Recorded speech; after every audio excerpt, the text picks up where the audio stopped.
ನರೇಂದ್ರ ಮೋದಿ ಅವರು ದೇಶದ ಜನರಿಗೆ ಒಂದು ಸಂದೇಶ.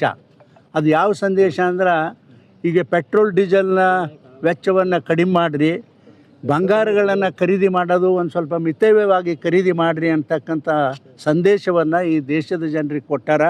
ಅದರ ಒಂದು ನಿಮಿತ್ತ ಇವತ್ತು ನಾನು ಈ ಇಲೆಕ್ಟ್ರಿಕಲ್ ಮೋಟ್ರ್ ಸೈಕಲ್ ಮೇಲೆ ಬಂದು ಡಿ ಸಿ ಆಫೀಸ್ ತನಕನೂ ಬಂದು ತಮ್ಮನ್ನೆಲ್ಲ ಭೇಟಿಯಾಗಿ ಈ ಜಿಲ್ಲೆಯ ಜನರಿಗೆ ಇದೊಂದು ಸಂದೇಶ ಕಳಿಸೋಣ ಅಂತಕ್ಕಂಥ ಒಳ್ಳೆಯ ಉದ್ದೇಶ ಇಟ್ಕೊಂಡು ನಾನು ಕೂಡ ಇಲ್ಲಿ ಬಂದೀನಿ ಅಂತ ಹೇಳಲಿಕ್ಕೆ ಪ್ರಯತ್ನ. ನರೇಂದ್ರ ಮೋದಿ ಅವರು ದೇಶದ ಜನರಿಗೆ ಒಂದು ಸಂದೇಶ. ಅದು ಯಾವ ಸಂದೇಶ ಅಂದ್ರೆ, ಈಗ ಪೆಟ್ರೋಲ್ ಡೀಸೆಲ್ನ ವೆಚ್ಚವನ್ನು ಕಡಿಮೆ ಮಾಡಿರಿ, ಬಂಗಾರಗಳನ್ನು ಖರೀದಿ ಮಾಡೋದು ಒಂದು ಸ್ವಲ್ಪ ಮಿತವ್ಯಯವಾಗಿ ಖರೀದಿ ಮಾಡಿರಿ ಅಂತಕ್ಕಂಥ ಸಂದೇಶವನ್ನು ಈ ದೇಶದ ಜನರಿಗೆ ಕೊಟ್ಟಾರ.